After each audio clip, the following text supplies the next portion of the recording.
So you finally made the decision to book a trip of a lifetime. You're going to head to Peru to experience ayahuasca in its native country. But just wait 1 minute. No, there's another decision to make. Are you going to head to the dense jungle for the more traditional experience? Or do you want to go and explore the sacred valley with all its ancient ruins and Incan wonders? In this video, we're going to weigh up the pros and cons of each to help you decide which is the place for you.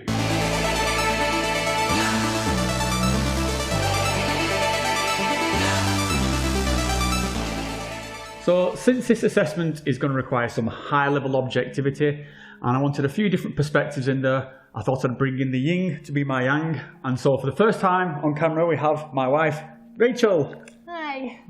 Now, we're not going to talk about any specific retreat centres. This is an agnostic review. We're talking about the jungle versus the Sacred Valley as regions, not as specific centres. So let's get into it. Okay, so the first point we're going to discuss is about the actual starting location. So this is Iquitos for the jungle versus Cusco for the Sacred Valley. What are your thoughts on that? Well, Cusco is definitely my favourite because it's more like it's inside my comfort zone. What do you mean by that? What is it that about Iquitos that's outside your comfort zone? It's isolated. You can only get there by plane, I believe. Once you're there, it's very, very different to anywhere that I've visited before. And my comfort zone is any major European city. I'd call that my comfort zone, and Cusco is not unlike them. Whereas Iquitos, you do get the definite feeling that you're far away from everything that you know, and like... It's a lot more Wild West in Iquitos. That part of it I found exciting. I like that a lot, but it's like, you know, it's not somewhere that I would want to take my children. Whereas Cusco, probably, maybe. Yeah, I mean, I'd be a little bit more blunt there in that, you know, Iquitos is a bit of a shithole. It's dirty, it's loud, it's chaotic. There's tuk-tuks just flying past you all the time. Just trying to cross the road is almost like dicing with death. It is chaos, but I kind of like the chaos at times, but it really is a culture shock. But it's kind of fun. But I think the thing in Iquitos' defense, I find it extremely beautiful. Just the sort of walking down the side of the river, and just how the city's encroaching on the jungle, but the jungle's encroaching back into it. There's something that really appeals to my heart and my soul in Iquitos. I really do like that aspect of it. And I think it's fine for me. If it was me traveling, or me and my friends, or me and you, it'd be fine. But like I said, I wouldn't necessarily want my kids to be running around Iquitos. Whereas Cusco is just, I mean, it's more of the home comforts. Feels very safe. It feels very comfortable. It feels very friendly. So yeah, I've got to say, out of the two places, my vote is definitely Cusco over Iquitos. I think my vote is also Cusco, but that's not to take anything away from Iquitos, how beautiful it is.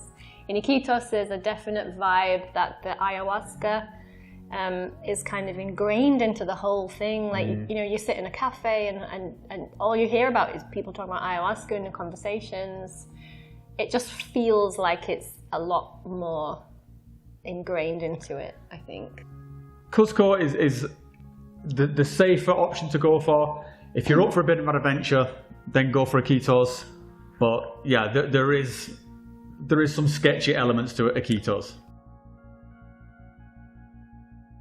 So the next topic is ease of travel, and I don't know if you've got anything to add here. I mean, they're both pretty much as easy to get to as each other. Either way, you come from your starting destination, you'll end up in Lima. And then from Lima to Iquitos, it's about an 1.5 hour flight. And from Lima to Cusco, it's also about an 1.5 hour flight. So actually getting there's nothing really in it. I mean, do you have any sort of opinions there? No, to get to the city, there's no difference. It's just when you go out to your retreat location. I mean, most of the ones in Iquitos are down the river and it's by boat. So you're looking at a 2-3 hour boat journey. And that's after a couple of hours in the car and a tuk-tuk to get you there. So getting to the final destination seems a lot longer with the jungle option, whereas the Cusco ones, you know, whichever retreat you choose, it's just going to be a taxi ride. That said, though, I think that actual journey to the retreat is a lot nicer in Iquitos. The boat ride is again, you're going down the Amazon. It's part of the story. It's almost like a day's activity of traveling down the Amazon. It's beautiful. Yeah. Whereas on the Cusco side, you're just in a taxi. You're in a taxi for an hour and a half, or wherever it is you're going to. So on that point, I'd slightly give the edge to Iquitos just for the beauty of the travel. But it is a lot more traveling. So the next point is around things to do within the region. So you're going to go to some kind of retreat center, and you'll be there for at least a week or possibly more. But usually with these centers, there are excursions, there are things to do in the area. So what did you think of the activities that we did within the Cusco region versus the activities in the Iquitos region? Which was your favorite there? I think my favorite was probably Cusco, because the Sacred Valley is so big, and there's lots of different places you can go to for hiking, and I enjoyed all the hikes that we did. It's a difficult one to choose because the jungle has its own charm, and I really enjoyed that. Was basically if you went on an excursion, it would be a boat trip down the river, and that has its own charm. I mean, it was amazing being taken to a part of the jungle where, you know, we've got the guide at the front hacking down all the trees to make a little path for us, and we're just really in the thick of it, and he's showing us all these cool flora and fauna and stuff, and it's really amazing. I really enjoyed that a lot. But I just felt that with the Cusco, there was more space. There was the opportunity to go and do your own thing. Like for one of the days we went to Ollantaytambo. I think another couple went somewhere else on a day when they just didn't fancy the activity that was on that day.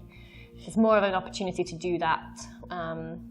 Whereas in the jungle, it's either you stick to the activities that they have on, or you stay in the retreat compound. But they both had really smashing activities on. Yeah, I'd say for me, personally, I think on that one, this one, my heart's in the jungle. I just love those jungle excursions. Sort of going to Monkey Island, swimming with the sort of pink dolphins, piranha fishing, all that sort of stuff to do. I really love. Now, it's hard. That's just because that's the stuff that appealed to like my soul better. I think if you put it on paper, then Cusco is probably better because you've got the option to go to Machu Picchu. I mean, you could spend days, weeks, just doing these kind of exploring these sacred ruins around Cusco, Ollantaytambo, Sacsayhuaman,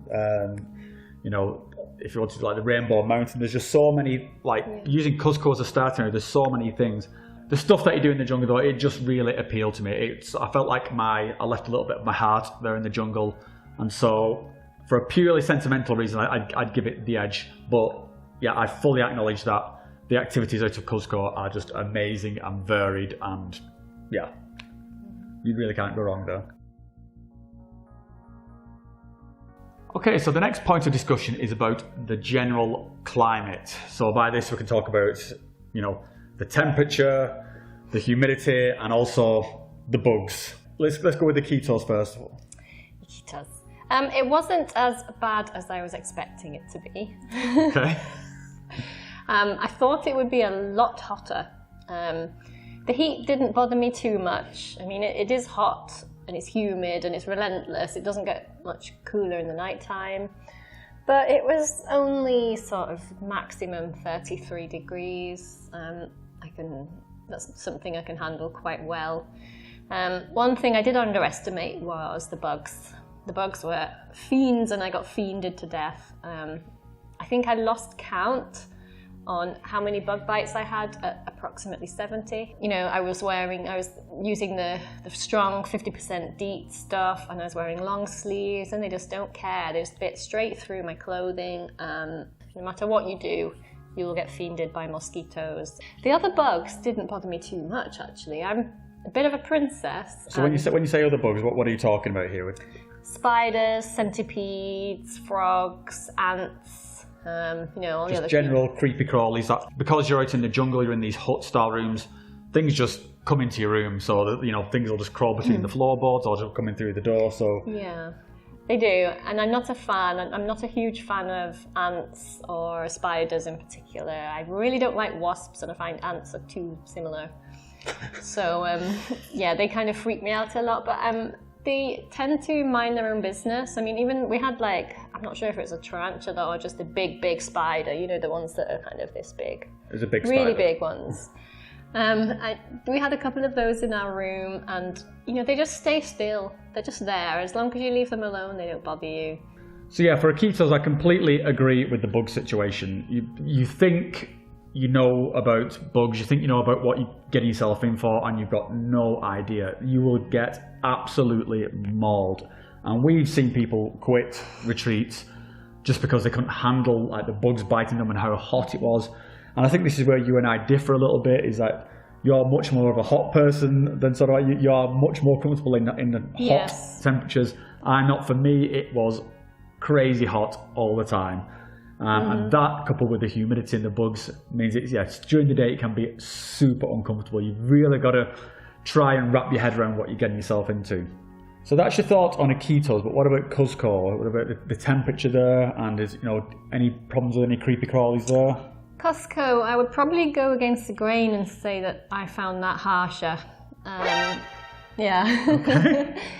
There were no bugs to deal with, so that was one positive. But the atmosphere and the cold, I don't do cold well. I would rather be in the heat of the jungle than the cold nights in Cuzco. When it gets down to below 5, like I just can't tolerate it. I can't get comfortable. Can't concentrate on anything. I need it above 20 to be comfortable, and it's like that sort of at noon. As soon as the sun goes down, it gets way too cold, and I found myself permanently cold and permanently just tight because, you know, always tense because I was cold all the time, even despite layering up. And the atmosphere, I completely underestimated that, totally. So by this, we're talking about how the oxygen levels, because Cuzco as an area is so much higher, so the altitude. The altitude is like 3,000 meters above sea level, then it kind of got to you a lot more than it did to me. Do you want to describe what? Totally got to me. I'm convinced that I had acute mountain sickness on the first day. I went into it probably too laid back about it, you know, because we live in Switzerland. I was like, oh, I can cope with altitude, it's fine. Didn't take any medication or anything like that. Walked around Cuzco on the first day, all excited about things to buy, doing shopping, walking along, talking and stuff. And that evening I was hit with the most intense headache ever. I was really concerned about it, actually. I thought like I might have to go to hospital or leave this place. That's how severe it was. Felt like my head was going to explode. But I did have a problem with breathlessness the whole time I was there, and that did not improve. I have asthma, so I don't know if that's something to do with it. And I also have anemia, so maybe I should have managed my symptoms better before I went there. But I found the atmospheric pressure really tough, a lot tougher than the humidity and the heat in the jungle. Yeah, I think it's something you've definitely got to take it seriously, the altitude difference. I didn't get bothered by it anywhere near the same kind of level as what Rachel did. I'd been before, and so I know when I'm there to very deliberately pace myself. You've got to walk very slowly. Like you can't stomp around, especially not when you the first few days when you get there. You've really got to take your time and walk slowly and take lots of breathers and stuff. Give yourself time to adjust. So I didn't get bothered by it, to the same kind of levels. But we should have taken it more seriously with you. I should. Given with the asthma and stuff. So if it's the altitude of Cuzco versus the bug onslaught of Iquitos, which one are you gonna go with there? I'd go for Iquitos. Iquitos. Yeah, I'd have to think of a new strategy for the bugs. Okay, I would definitely go with Cuzco. And I think there's one thing to mention there, which we alluded to earlier. And the temperature in Cuzco is so variable. During the day, you can be walking around in t-shirts and shorts. It can be sweltering hot. The sun's out. You've got shades on. It's lovely. as soon as a cloud goes in front of the sun, it goes instantly Drops cold. by at least 10 degrees. Yeah, it's insta cold. And then at night, it's just freezing. So you need to pack accordingly. You need to pack, yes, shorts and t-shirts, but you also need to pack like thick woolly jumpers and stuff. Or you could buy lovely ponchos. Yeah, lovely ponchos. Should I get it? No. Oh, okay. Let me bring the poncho. Look at this. It's so warm.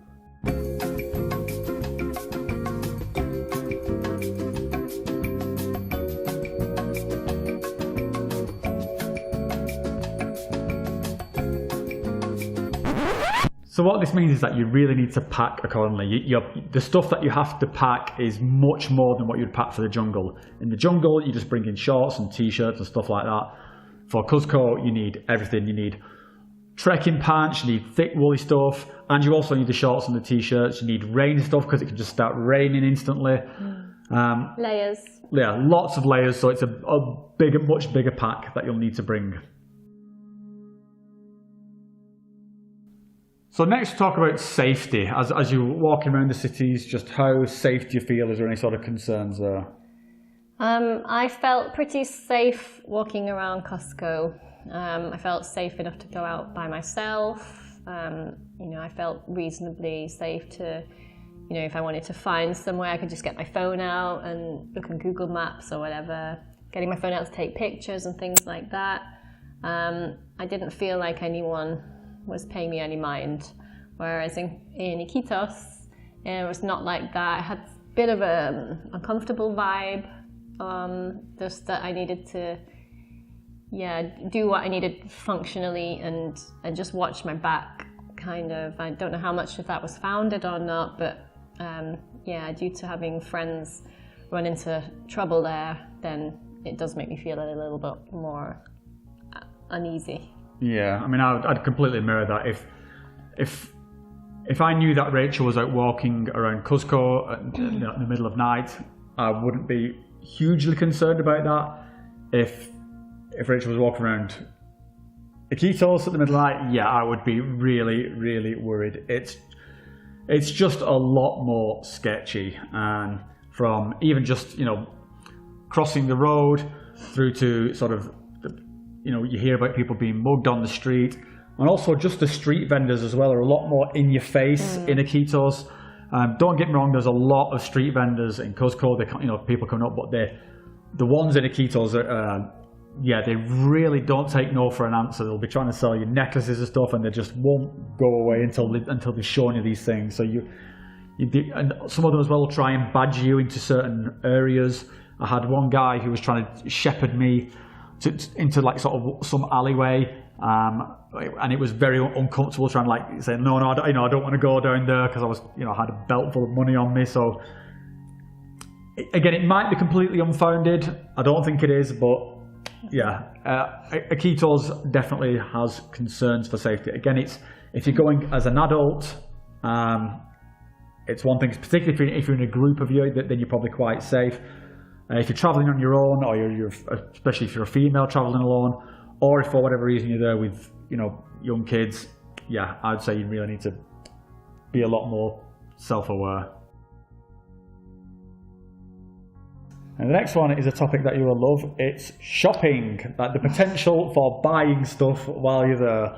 So let's start with Iquitos. I really, really like the Shipibo stuff in Iquitos. And I like these necklaces that they sell with the ayahuasca in them. A lot of stuff like that. Really, really pretty. I like how authentic and unique everything is there, because a lot of the local children make stuff, and I don't have it with me, but I've got like this really adorable little ornament that's in the shape of a pink dolphin that this 5-year-old gave to us. I love shopping in Iquitos. But I'd have to say I prefer Cuzco just because of the vast choice of stuff.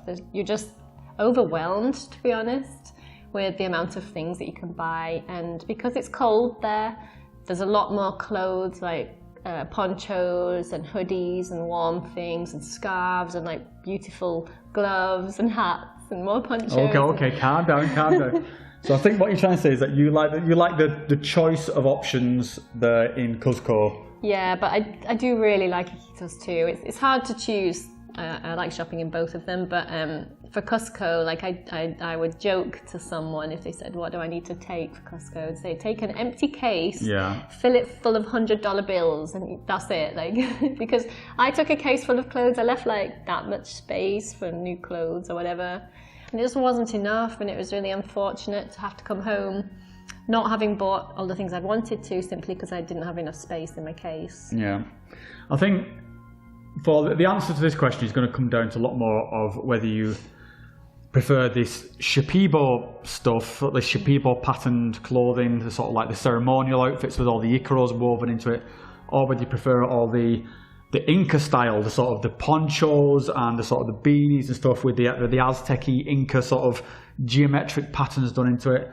And they're both just amazing. You could spend a fortune there. I mean, we took one amount of money, spent it, got some more change, spent it. And yeah, the only thing that was limiting how much money we were spending was the amount of space that we had in the packs to bring home. And like Rachel said, yeah, I wish we'd gone just with empty packs and bought stuff there.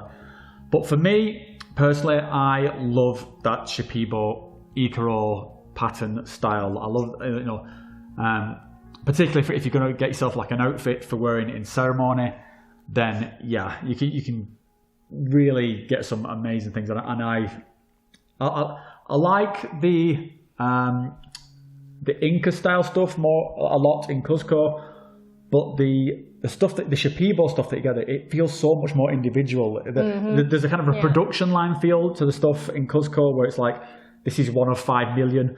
The Shipibo stuff, these feel unique because each one's like hand stitched and these Icaros are hand woven into it by some person in a village. Yeah, one thing I think about the Cusco shopping is that the variety is better at Cusco. You can get a wider variety of things, whereas the stuff that you get in the jungle is only really this very lightweight jungle clothing. So you can replace your entire wardrobe in Cusco, not so much in Iquitos, but the stuff you get in Iquitos is just, yeah, it's amazing. Okay, so we've covered a lot of topics here. Let's try and summarize it. So out of them all the things we talked about, Sacred Valley versus Iquitos, you've got to pick one. What's it going to be? Really, really tough choice. I love them both so much, but I think I'm going to pick the jungle. You're going to pick the jungle? Yeah. Okay. Any particular standout points there? Just that the whole vibe is more authentic. If you're going for ayahuasca, you really feel like, the ayahuasca is just steeped into the whole atmosphere of the place. And it's simply that. It just feels more authentic for that experience. Yeah, the setting becomes much more integrated into the experience, I think, with all the sort of, you listen to the frogs at night and... Yeah, that's it. I really miss that about the going to the Sacred Valley when we did the ceremony. During the quiet period near the beginning, it was silent almost in the Sacred Valley. But in the jungle, like the sounds from the trees, just the insects and the birds, I really enjoyed that sound, just like a background white noise. Helped me sleep. It was great. It really helped me through one of my challenging trips as well when I heard that too. So yeah. So for you, it's the jungle. For me, yeah. If you made me choose one, and why don't make me choose one? But if I have to choose one, yeah, I would choose a jungle. Mm-hmm. For me, if I had to describe the Sacred Valley without any kind of like derogatory term, it's Peru with training wheels on. This is the place to go. Yeah, if you want your comforts, you're worried about all these things in the jungle, go to Sacred Valley. It's still an authentic experience. You're still going to have like an amazing, profound time. And the stuff there, all the Machu Picchu, all the ruins, it speaks for itself. But I would say if like you alluded to, there is just something more integrated, particularly with an ayahuasca retreat in the jungle. And it just makes it this trip of a lifetime. I think you can go to the jungle and take ayahuasca completely out of the equation, and it's a rainforest. It's a trip of a lifetime. It's amazing. So if you feel it, if you're brave enough and you're wanting that sort of to challenge yourself and you're wanting the full experience, I would say go for the jungle. That's not to say that the the Sacred Valley is any less of an experience. It's definitely a more comfortable experience. And like I said a few times, my heart was just in the jungle. Also, in each region, there are different medicines that you can try. In the jungle, there's the kambo, which is the frog poison medicine, which is an experience in itself. It's not psychoactive as such, it's more physically cleansing. And in the Sacred Valley, there's the opportunity to try huachuma, which is the San Pedro. And I'd been really excited about this and I was not disappointed. I really enjoyed that. And if you get the opportunity to try that too, I would totally recommend it. It really complements the ayahuasca experience very well, in my opinion. Whereas ayahuasca is really ethereal, the huachuma is very grounding and earthly, and it really complements so well. Yeah, and I think that as well as that, what we're saying about the jungle being woven into the ayahuasca experience, the Sacred Valley is woven into the San Pedro experience because that's its native place. So there is this kind of balance between the two things. And if San Pedro is one of your priorities about the reason that you're going to the Sacred Valley, which it was for you, then yeah, I mean, then you're getting the best of both worlds. You're getting this ayahuasca experience and you're getting the San Pedro experience in its native setting. So there you go. From both of us, we would say our choice would be the jungle. It's just this authentic home of ayahuasca. You feel like you're playing on its home turf sort of thing. But again, there's a lot of reasons to go to either location. So we hope you find some of this conversation useful. And yeah, if you like the content here on Adeptus Psychonautica, then please like and subscribe. Thank you very much for helping, Rachel. Most welcome. And we'll see you guys next time.